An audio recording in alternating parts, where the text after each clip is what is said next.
Mi sono messo davanti a questa immagine perché rappresenta un uomo crocifisso. Questo è il titolo che Tonino Cragnolini ha dato a questa immagine. E mi sono messo qui perché questo è proprio il simbolo di tutto il lavoro che ha fatto Tonino Cragnolini come artista durante la sua vita.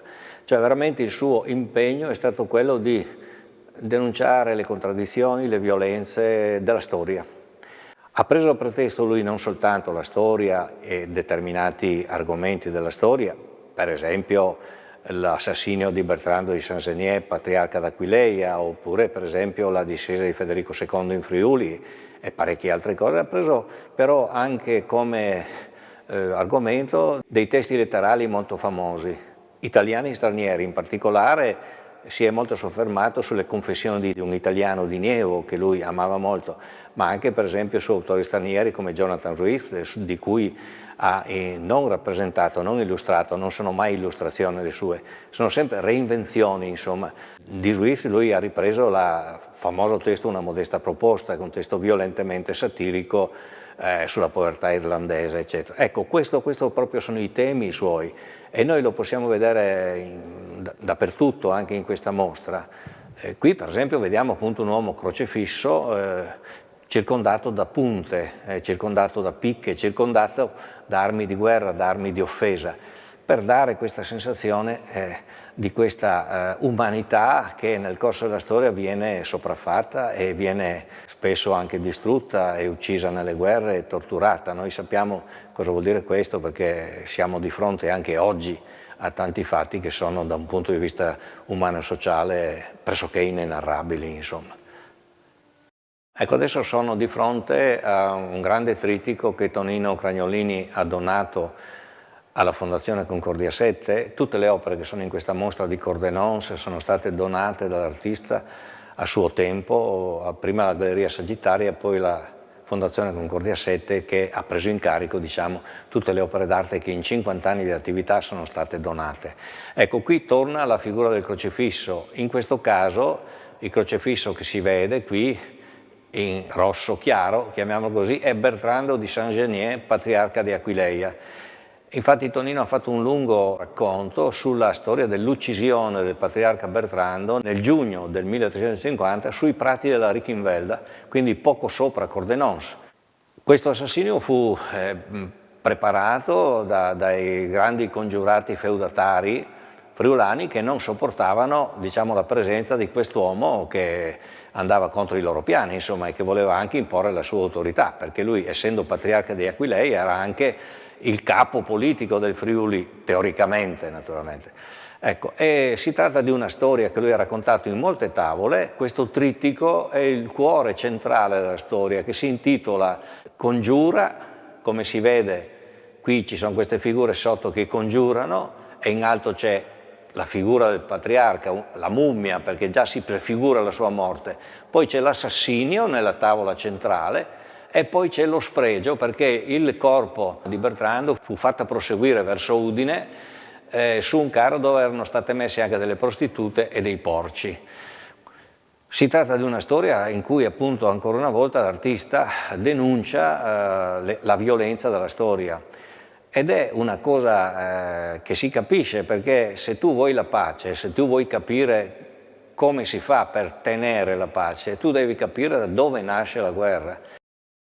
Bertrando da Saint-Geniès, nella storia del patriarcato, per noi friulani è stato un simbolo importante, perché ha tolto molti privilegi, per questo il popolo coralmente lo ha fatto beato, perché ha tolto molti privilegi ai principi di allora. Quindi un difensore dei poveri, degli ultimi. Possiamo parlare così, buttiamola là. L'attuale Papa, Francesco, potrebbe essere un Bertrando da Saint-Geniès. Ci può spiegare dal punto di vista stilistico il perché di alcune scelte come i colori e le forme usate? Prima ancora di entrare in contatto con alcune immagini di Bertrando, l'ho sempre immaginato coperto non come una mummia, ma protetto come se fosse stato protetto dal popolo, avvolto, senza volto, una figura eterna e che non ha tempo. Trova delle analogie tra la vicenda del patriarca di Aquileia vissuto nel 300 e la contemporaneità? Beh, sicuramente anche oggi il sacro viene crocifisso. Ne abbiamo 100 esempi, da Don di Piazza e tutti questi, io non li chiamo prati, uomini di frontiera che si mettono in gioco perché chi ha meno abbia almeno i diritti. Cragnolini ha risposto anche con le sue immagini alla domanda ma perché ci sono le guerre, ma perché c'è la sopraffazione dell'uomo sull'uomo, ma perché ci sono poveri che muoiono di fame e ricchi che vivono nella superabbondanza, eccetera. Ha risposto con le sue immagini. Poco prima del 90 lui fece una serie che si intitola Purcità. Sono, mi pare, 38 acquaforti, lavorate con molta precisione, in cui lui affronta il tema del purcità tradizionale del Friuli, cioè l'uccisione del maiale, ma ne fa non un fatto folcloristico, si vede benissimo anche dall'immagine che ho alle spalle, ne fa una sorta di epopea della ricerca del cibo da parte degli uomini. Se noi osserviamo questa immagine vediamo che ci sono due maiali appesi che sono grandi, grandissimi, e gli omini piccolini armati di coltellaccio che si affollano attorno a questa carcassa perché significa il cibo, significa la sopravvivenza. I contadini friulani superavano l'inverno perché c'era il maiale, perché altrimenti erano veramente, e qualcuno anche non riusciva a superarlo. Cioè diventa il Purcità un'immagine di questa fondamentale, essenziale, antropologica ricerca del cibo, senza il quale l'uomo non può vivere. Allora, qual è la risposta di Cragnolini sulla domanda perché le guerre, perché la sopraffazione?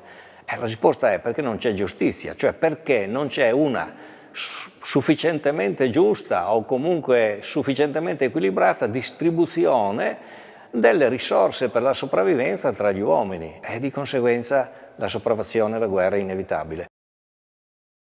Io sono certo che c'è speranza perché altrimenti l'uomo camminerebbe verso il buio e verso un baratro.